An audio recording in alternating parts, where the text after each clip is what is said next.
কার দয়াতে আসলি রে তুই, কার দয়াতে আসলি রে তুই এই দুনিয়ার মাঝার।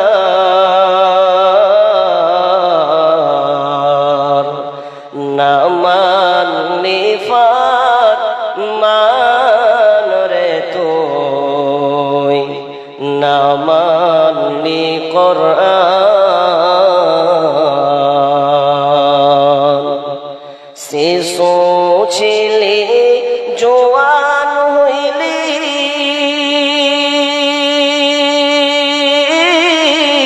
আল্লাহ রাসূল ভুলে গেলি। শিশু ছিলি জোয়ান হইলি, আল্লাহ রাসূল ভুলে গেলি।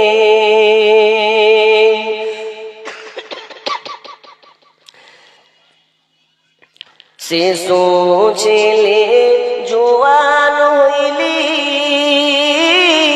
আল্লাহ রাসূল ভুলে রইলি। কার দয়াতে আসলি রে তুই এই দুনিয়ার মাঝার। না মানলি ফরমান রে তুই, না মানলি কোরআন।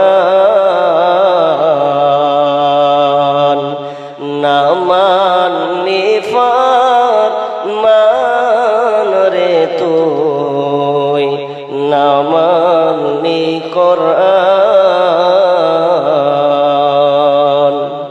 যতই কারো বাহাদুরি এই দুনিয়া নয় তোরা আসল বাড়ি। যতই কারো বাহাদুরি এই দুনিয়া নয় তোরা আসল বাড়ি। একদিন যাবি সবই ছাড়ি, একদিন যাবি সবই ছাড়ি কবর মাঝার।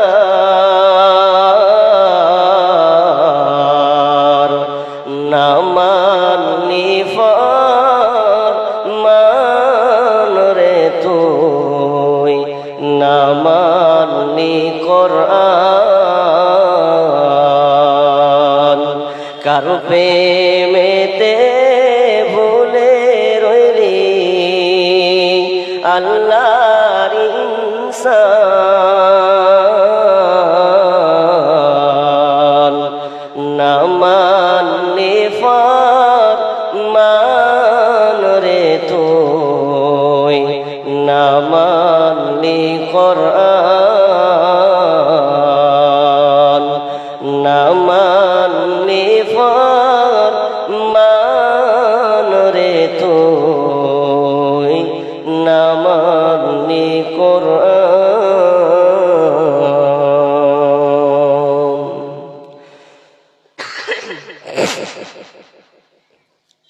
উপস্থিত সম্মানীয় সুযোগ্য আজকের জলসা স্বনামধন্য সভাপতি, মঞ্চে উপবিষ্ট আকাশের সাদৃশ্য আলিম ওলামাবৃন্দ ও আমার সামনে বসে থাকা ছোট বড় দিনদার ইমানদার মুমিন ভাই সকল, এবং বাম দিকে রত অল্প কিছু সম্মানিতা মা ও বোনেরা, প্রথমে সেই মহান মুনিবের দরবারে প্রশংসা করি যে আল্লাহ আমাদেরকে একটি মাদ্রাসা কেন্দ্রিক আয়োজিত মাহফিলের এই ছেলেদের বিদায় অনুষ্ঠানের পাশাপাশি, মেয়েদের বিদায় অনুষ্ঠানের পাশাপাশি বিভিন্ন আলোচকের মুখ দিয়ে কোরআন ও হাদিসের আলোচনা শোনার যিনি আমাদেরকে একটি সুযোগ করে দিয়েছেন, সে আল্লাহ সুবহানাহু ওয়া তাআলার শুকরিয়া আদায় করি, বলি আলহামদুলিল্লাহ। অতঃপর শান্তি বর্ষিত হোক সকল নবীদের উপর, বিশেষ করে আমাদের শেষ নবী জনাবে মুহাম্মদুর রাসূলুল্লাহ, আমরা সকলেই বলি সাল্লাল্লাহু আলাইহি ওয়াসাল্লাম।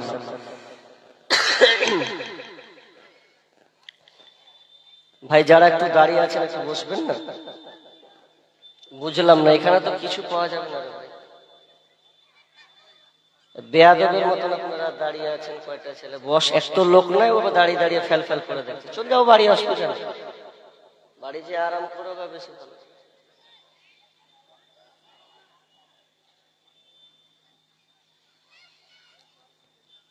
আমার আলোচনা করার পূর্বে আমি যারা এমনি রাস্তাঘাটে ঘোরাঘুরি করছেন বা কোথাও আড্ডা পিটছেন, আল্লাহর রাস্তে আমি আমার ওই দিনী ভাইদেরকে বলবো, একটু আসি, সুন্দর শামিয়ানা টাঙানো হয়েছে, কিছুক্ষণের জন্য হলেও আমরা কোরআন ও হাদিসের আলোচনা শুনে নিজেকে বাস্তবায়ন করি। দেখুন, আজকে হ্যান্ডবিলে বিভিন্ন জেলার আলেম ওলামাদেরকে ইনভাইট করা হয়েছে।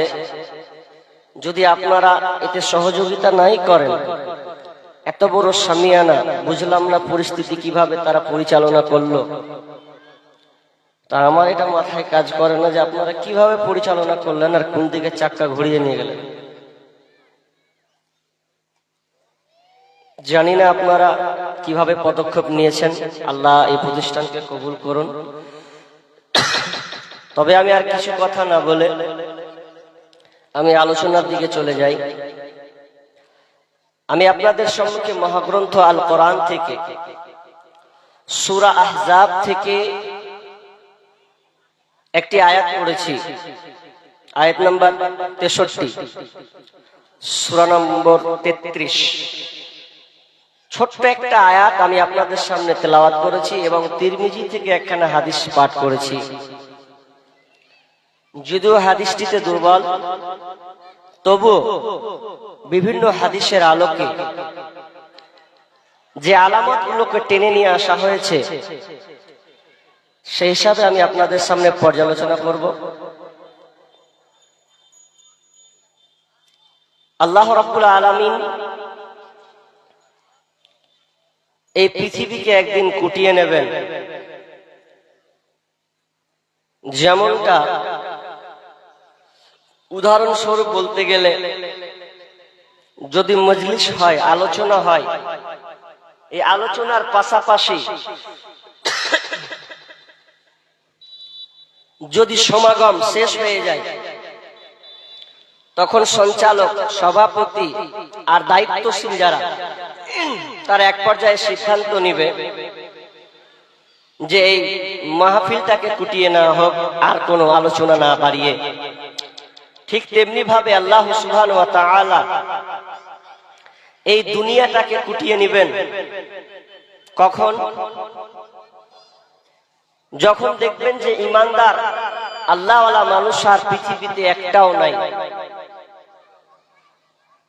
দলিল عن أنس رضي الله تعالى عنه قال قال رسول الله صلى الله عليه وسلم لا تقوم الساعة حتى لا يقال في الأرض الله অতদিন পর্যন্ত কিয়ামত কায়েম হবে না, পৃথিবী ধ্বংস হবে না, যতদিন পর্যন্ত আল্লাহ বলনেওয়ালা লোক থাকবে। মুসনাদে আহমদে হাদিসটি আরো ক্লিয়ার, লা তাকুমুস সাআ হাত্তা লা ইউকালা ফিল আরদি লা ইলাহা ইল্লাল্লাহ। অর্থাৎ কালেমা পড়নেওয়ালা ঈমানদার লোক শেষ জামানায় থাকবে না, একমাত্র কারা টিকে থাকবে? বিশ্বনবী বললেন, একটা ইমানদার পৃথিবীতে টিকে থাকবে না, তবে কারা টিকে থাকবে? ইল্লা আলা শিরারিল খালক, যারা নিকৃষ্ট লোক হবে, যারা অপদার্থ লোক থাকবে, নিচু পর্যায়ের লোক যারা বেঈমান হালাতে যারা থাকবে, তাদের উপরে কিয়ামত কায়েম হবে। যারা দুনিয়াতে ঈমানদার লোক থাকবে, তারা একটাও কেউ বেঁচে থাকবে না। ফি কলবিহি মিসকালু হাব্বাতিন মিনাল ঈমান, বিশ্বনবী বলেছেন, যাদের মধ্যে সরিষা দ্বারা বরাবর ঈমান থাকবে, অন্তরে ঈমান থাকবে, তারা কেউ বেঁচে থাকবে না। তাদের শরীরে মিসকে আম্বারের মতন সেন্ট হবে, কোমল নরম একটা হাওয়া তাদের সামনে বয়ে যাবে, আর ওই বাতাসে সব ঈমানদার মারা যাবে। শুধু যারা বেঈমান থাকবে তারাই বেঁচে থাকবে। শেষ পর্যায়ে একটা ঈমানদার কেউ টিকে থাকবে না। তবে আল্লাহ রাসূল বলেছেন যে কিয়ামত যে কায়েম হবে, পৃথিবী ধ্বংস হবে, এটা কখন হবে আল্লাহ রাসূল এ কথা বলে যাননি। তিনি শুধু আমাদের সাইনগুলো বর্ণনা করে গেছেন, কিছু আলামত চিহ্ন বর্ণনা করে গেছেন। যখন তোমরা এই আলামতগুলো দেখতে পাবে, তখন তোমরা জেনে নাও কিয়ামত সন্নিকটে।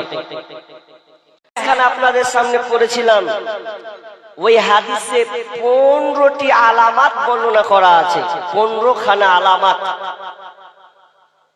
এখন লোক তো নাই সামনে, আপনাকে আমি উদাহরণ দিয়ে কি করে বুঝাবো? চোখ বুঝতে হবে আর বায়ান করতে হবে।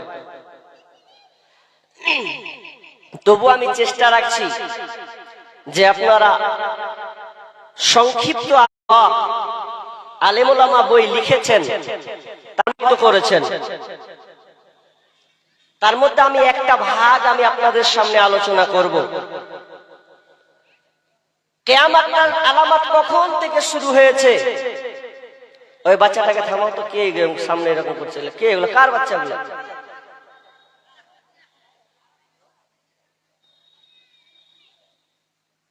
আল্লাহ রাসূল বলছেন, বুইশতু আনা ওয়াসআতু কাহতাইন ওয়া দাম্মা সাব্বাবাতা ওয়াল উসতা। আল্লাহ রাসূল বলছেন, বুইশতু আনা ওয়াসআতু কাহতাইন, আমাকে, আমি আর কিয়ামতকে এইভাবে আমাকে প্রেরণ করা হয়েছে। তারপরে তিনি দুইটা আঙ্গুল তুললেন, ওয়া যাম্মা সাব্বাবাতা ওয়াল উসতা, দুইটা আঙ্গুল তুলে বললেন, একটা মধ্যমা আঙ্গুল আর একটা তর্জনী আঙ্গুল, শাহাদাত আঙ্গুল, দুইটা আঙ্গুল তুলে বললেন, এই দেখছো এই দুইটা আঙ্গুল, এই দুইটা আঙ্গুলের পাশাপাশি কিয়ামত আর আমি প্রেরণ হয়েছি। তার মানে তিনি বুঝাতে চাইলেন, এই আঙ্গুলটা, যারা মুফাসসিরগণ তাফসীর করছেন বা ব্যাখ্যা দিচ্ছেন তারা বলছেন, অনেকে যারা বই লিখেছেন তারা বুঝাতে চাইছেন যে দুইটা আঙ্গুল, মধ্যমা আঙ্গুলটা বড় আর এই তর্জনী আঙ্গুলটা ছোট, এই যে আর কিছুক্ষণ বাকি আছে, এইটুকু অংশটা কিয়ামতটা এতটুকুই বাকি আছে, বেশিটা। আবার কেউ কেউ বলছেন যে দুইটা পাশাপাশি আঙ্গুল জমা করেছেন, মানে কিয়ামত, আমি আর কিয়ামত এই পাশাপাশি, তার মানে কিয়ামতটা আর বেশি দূরে নয়। আল্লাহ রাসূল বলেছেন, বুইশতু ফি নাসামিস সা, আমাকে কিয়ামতের বাতাসেই আমাকে প্রেরণ করা হয়েছে, কিয়ামতের প্রথম বাতাসেই আমাকে প্রেরণ করা হয়েছে। তাহলে কিয়ামতের সাইন আমরা পরস্পর পেয়ে যাচ্ছি। শুধু তাই নয়, সহিহ বুখারী কিতাবুল ফিতানে একটা হাদিস আছে, যে হাদিসে যুগ জামানার ডেফিনিশন বর্ণনা করেছেন, যুগটা কেমন হবে, যুগ আস্তে আস্তে শেষ পর্যায়ে যুগের হালাত কেমন হবে। হুযায়ফা রাদিয়াল্লাহু তাআলা আনহু তিনি বর্ণনা করছেন, কি বর্ণনা করছেন? ইয়াকুলু কানান নাসু ইয়াসআলুনা রাসূলুল্লাহ সাল্লাল্লাহু আলাইহি ওয়াসাল্লাম আনিল খায়র। হুযায়ফা রাদিয়াল্লাহু তাআলা তিনি বর্ণনা করছেন, সাহাবীরা আল্লাহ রাসূলকে জিজ্ঞাসা করতেন কল্যাণ সম্পর্কে, মঙ্গল সম্পর্কে জিজ্ঞাসা করতেন। কোনখানে কল্যাণ আছে, কোনখানে ভালো আছে, কোনখানে মঙ্গল আছে, এই ব্যাপারে বিশ্ব নবীকে জিজ্ঞাসা করতেন। ওয়া কুনতু আসআলুহু আনিশ শাররি মাখাফাতা আইয়ুদরিকানি। কিন্তু হুযায়ফা রাদিয়াল্লাহু তাআলা আনহু বলছেন, আমি বিশ্ব নবীকে জিজ্ঞাসা করতাম অমঙ্গল সম্পর্কে, যেখানে খারাপ আছে সেই সম্পর্কে জিজ্ঞাসা করতাম। আমি আল্লাহ রাসূলকে অমঙ্গল সম্পর্কে জিজ্ঞাসা করতাম, আইয়ুদরিকানি, এই জন্য জিজ্ঞাসা করতাম যাতে করে আমি ওই খারাপের মধ্যে না ঢুকে যাই, অকল্যাণের মধ্যে না চলে যাই, ওই ফিতনার মধ্যে যেন আমি না ডুবে যাই। এই জন্য আমি বিশ্ব নবীকে সব সময় অকল্যাণের সম্পর্কে আমি জিজ্ঞাসা করতাম। ফাকুলতু ইয়া রাসূলুল্লাহ ইন্না কুলনা ফি জাহিলিয়াতিন ওয়া শাররি ফাজআলাল্লাহু বিহাদাল খায়র। হুযায়ফা রাদিয়াল্লাহু তাআলা বলছেন, আমি বিষ্ণুকে জিজ্ঞাসা করলাম, ইয়া রাসূলুল্লাহ, আমরা ছিলাম জাহিলিয়াতের যুগে, আমরা ছিলাম অন্ধকারের যুগে একটা বসবাস করছিলাম, ফাজআলাল্লাহু বিহাদাল খায়র, কিন্তু আমরা আপনাকে পেয়ে সন্তুষ্ট হয়ে গেছি, দিন ইসলামকে পেয়ে সন্তুষ্ট হয়ে গেছি। তার মানে হুযায়ফা বলতে চাইছেন, আমরা যে যুগে বসবাস করছি এই যুগটা আমরা ভালো পেয়েছি, ভালো যুগে আমরা অবস্থান করছি। তবে বিশ্বনবী আপনি বলেন, ফাহাল বাদা হাযাল খায়র মিন শাররি, আপনি বলুন তো আমরা যে ভালো যুগ পেয়েছি এই ভালো যুগের পরে কি খারাপ কোন একটা যুগ আসবে, খারাপ কি কোন জামানা আসবে? বিষ্ণু বলছেন, ক্বালা নাম, হ্যাঁ একটা খারাপ যুগ আসবে, খারাপ একটা জামানা আসবে। ওই জামানা আমি আবার বিশ্ব নবীকে জিজ্ঞাসা করলাম, ওয়াহাল বাদা যালিকা শাররি মিন খায়র, হে আল্লাহ রাসূল, এই খারাপ ভালো যুগ, খারাপ যুগের পরে কি ভালো যুগ আসবে? আপনি যে বললেন ভালো খারাপ যুগ আসবে, খারাপের যুগের পরে কি কোনো ভালো যুগ আসবে? তখন বিশ্বনবী বললেন, ক্বালা নাম, হ্যাঁ ভালো যুগ আসবে, তবে শুনে লাওয়া ফিহি দাখানুন, যুগটা হবে অস্পষ্ট ভালো, ধোঁয়াটে যুক্ত ভালো, ঘোলাটে যুগ হবে, যুগটা ধোঁয়াটে যুক্ত যুগ হবে। সাহাবী হুযায়ফা বুঝতে পারলেন না, ইয়া রাসূলুল্লাহ ওয়া মা দাখানুহু, এটা আবার কেমন যুগ? যুগটার ব্যাপারে আপনি কেমন অস্পষ্ট করে দিলেন, বুঝলাম না যুগটা কেমন হবে। তখন বিশ্বনবী বললেন, কওমুন ইয়াহদুনা বিগাইরি হাদি তা'রিফু মিনহুম ওয়া তুনকির। রাসূল সাল্লাল্লাহু আলাইহি ওয়াসাল্লাম বললেন, আমার কওম যারা হবে, আমার উম্মত যারা হবে, তারা আমার আদর্শে গ্রহণ করবে না, আমার আদর্শকে মানবে না, তারা অন্যের আদর্শে আদর্শিত হবে, আমার আদর্শকে বাদ দিয়ে তারা বিজাতির অনুসরণ করবে। বিষ্ণু যুগটার ব্যাপারে বললেন, এমন একটা জামানা আসবে রে, যেই জামানার লোকেরা আমার আদর্শকে তারা গ্রহণ করবে না, আমার সুন্নাহকে বাদ দিয়ে তারা বিজাতির অনুসরণ করে চলবে। যুগটা এবার মিলান বাকি আছে না সামনে দাঁড়িয়েছে? আল্লাহ রাসূল বললেন, এমন একটা জামানা আসবে যে জামানার লোক আমার সুন্নাহকে মানবে না, অন্য বেজাতির অনুসরণ করবে। আপনাকে কটা দিব? একটাই বলি। এখন এই যুগটা, আপনাদের একটা প্রশ্ন করি, যে কটা লোক বসে আছেন আপনারা বলুন তো, যে কিছুদিন পরে 31st নাইট আছে না নাই? আছে না ভাই?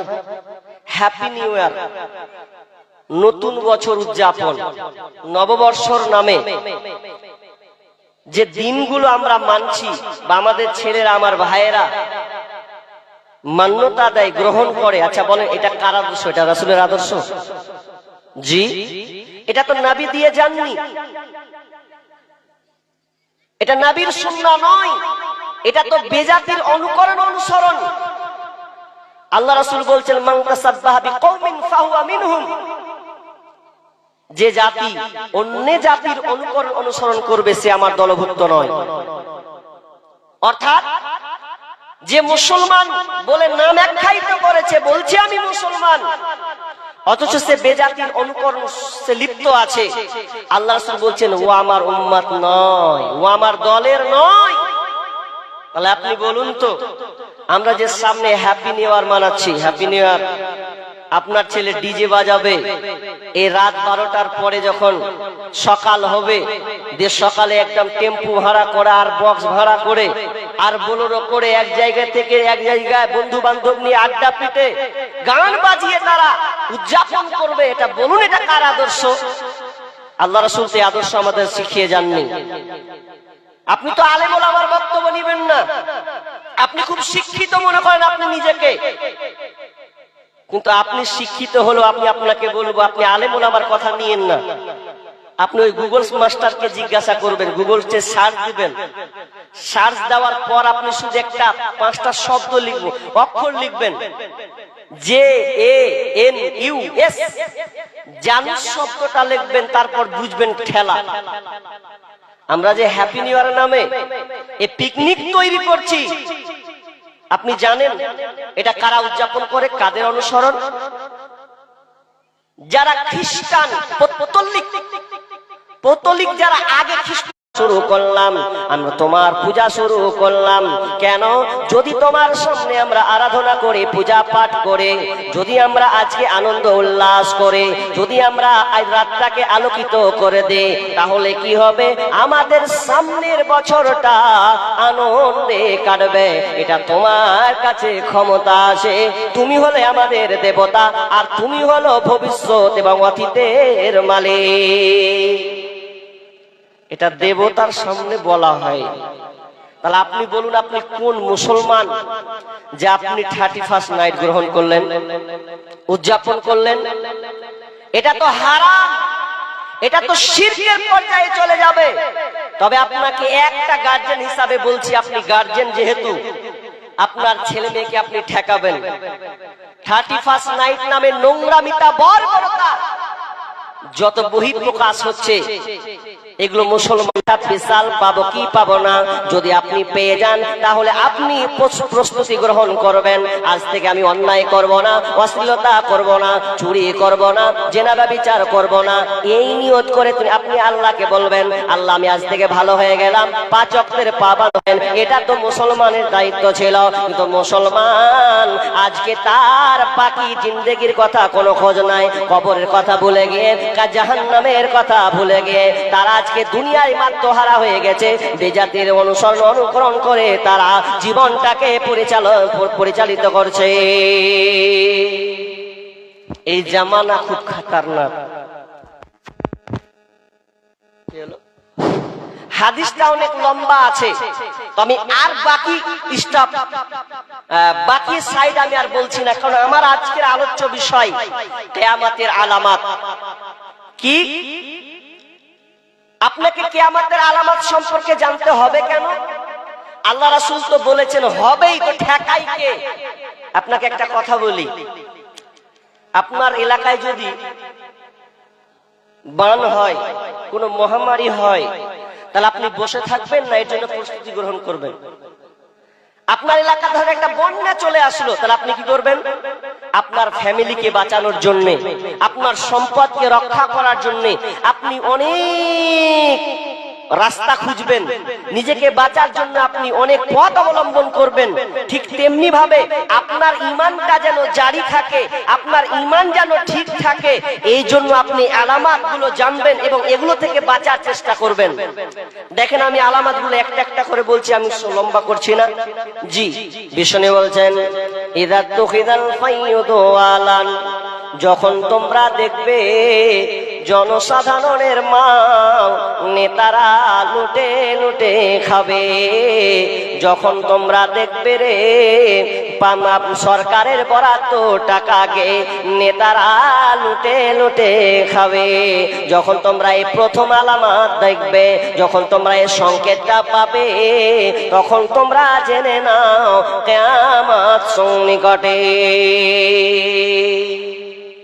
প্রথম আলামত কি? নেতা হবে, এই জনগণের ধন সম্পদকে তারা লুটে খাবে। হাজি, এত আলামত থাকতে আল্লাহ রাসূল এই হাদিসে কেন নেতাদের কথা ধরলেন? আপনারা যারা ওই কি বলে গরু যারা বাঁধেন, খুঁটাতে গরু বাঁধেন, গরু কেনে খুঁটাতে কেনে বাঁধেন, মাঠে যখন নিয়ে যান খুঁটা বাঁধেন, বড় করে একটা লম্বা করে দড়ি দিয়ে দেন, বেঁধে দিয়ে বলেন খা, চারদিকে ঘাস আছে খা, যাতে করে ছুটে না যায়। আচ্ছা আপনি বলুন, এখন ওই খুঁটাটা যদি ঢিল হয়, লড়বড়া হয়, দিয়ে যদি খা, আচ্ছা বলেন তো খুঁটা যদি লড়বড়া হয় তখন উফরে লিয়ে ভুয়ে ঢুকবে না? ঢুকবে না? ঢুকবে। ঠিক তেমনি ভাবে যদি সমাজের নেতা লড়বড়া হয়, খুঁটির মতন দুর্বলতা হয়, তাহলে পুরো সমাজকে শেষ করে দিবে, কাউকে ঠিক রাখতে দিবে না। এক নাম্বার নেতাকে ধরলেন, যখন তোমরা দেখবে জনসাধারণের মালকে নেতারা লুটে লুটে খাবে। আজকের বর্তমানে নেতাগুলোর দিকে তাকান, কি অবস্থা হয়েছে। তারা দায়িত্ব পাওয়ার পর, পদ পাওয়ার পরে তারা সরকারের বরাদ্দ টাকাকে, গরিবের আবাস যোজনার টাকাকে, পায়খানার ঘর পর্যন্ত সব এখন নেতারা লুটে লুটে খাচ্ছে। এমন একটা অবস্থা দাঁড়িয়েছে, বিষ্ণু বলছেন যখন তোমরা এক নম্বর দেখতে পাবে নেতারা জনসাধারণের মাঝে। নাম্বার 2, ওয়াল আমানাতু মাগনামান, যখন তোমরা দেখবে আমানতের খেয়ানাতে চলবে, আমানত ঠিকভাবে থাকবে না, আপনি কাকে আমানত রাখতে দেবেন, এই আমানতের খেয়ানাতে চলবে। সর্ব জায়গায় আমানত রাখতে দেওয়া হবে। আমানত কাকে বলা হয়? গচ্ছিত সম্পদ কাউকে রাখতে দেওয়া, দেখভাল করা, সংরক্ষণ করাকে বলা হয় আমানত। কিন্তু বিশ্বনবী বলছেন এমন একটা জামানা আসবে, সময় আসবে যখন আমানতের খেয়ানতি চলবে।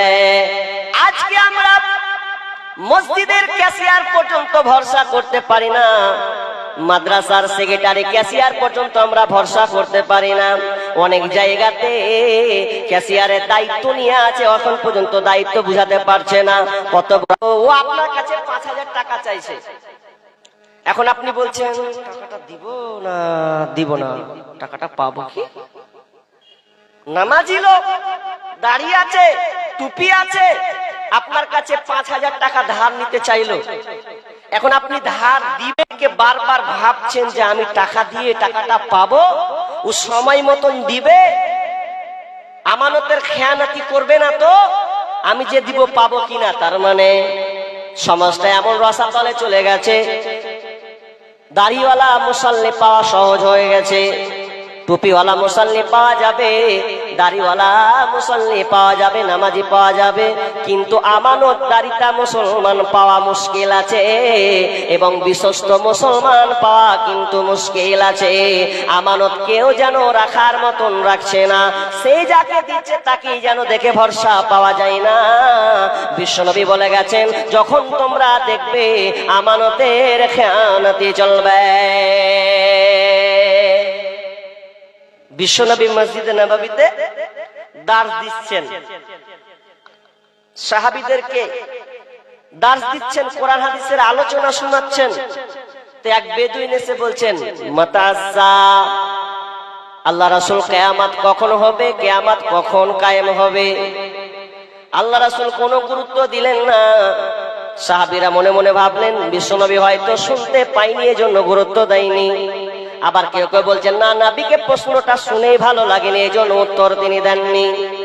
কিছুক্ষণ পরে ওই সাহাবীকে একজন ওই ব্যক্তিকে বলা হলো কে কিয়ামত সম্পর্কে আমাকে প্রশ্ন করেছিলেন। ওই লোক তখন দাঁড়ালো, দাঁড়ার পর বিশ্বনবী বললেন ইদা যুইয়াতিল আমানাতু ফান্তাজিরিস সাআ, যখন তোমরা দেখবে আমানত নষ্ট করা হবে, তখন তোমরা জেনে নাও কিয়ামত সন্নিকটে। লোকটি বুঝতে পারলো না, আবার প্রশ্ন করলো, ফাকিলা কাইফা ইদাআতুহা ইয়া রাসূলুল্লাহ, আমানত কিভাবে নষ্ট হবে এটা তো আমরা বুঝলাম না, আমানত কেমন করে নষ্ট করা হবে এটা তো আমরা বুঝলাম না। তখন বিষ্ণু বলছেন, ইদা যুইআতিল আমা ইদা উসিদাল আমরু ফান্তাজিরিস সা, ইদা ইদা যুইআতিল আমানাতু ফান্তাজিরিস সা। বিষ্ণু বলছেন, যখন তোমরা দেখবে আমানতকে নষ্ট, আমানতের যখন তোমরা অযোগ্য লোককে দেখতে পাবে, অযোগ্য লোককে যখন দায়িত্ব দেওয়া হবে, অযোগ্য লোককে যখন দায়িত্ব অর্পণ করা হবে, ফান্তাজিরিস সা, তখন তোমরা কিয়ামতের অপেক্ষা করো। বিশ্বনবী বললেন, যখন তোমরা দেখবে যারা যোগ্য রাখে, পাওয়ার হক রাখে কোন দায়িত্ব, তাদেরকে ওই দায়িত্ব দেওয়া হবে না, বরং দায়িত্ব ওদেরকে দেওয়া হবে যারা মারামারির লিস্টে নাম আছে, ডাকাতি করে বেড়ায়, ছিনতাই করে বেড়ায়, টাকাটা একটু বেশি হয়ে গেছে, মাস্তানি করে বেড়ায়, অকথা নিকৃষ্ট লোক যারা, অযোগ্য ব্যক্তি যারা, তাদেরকে দায়িত্ব বানানো হবে।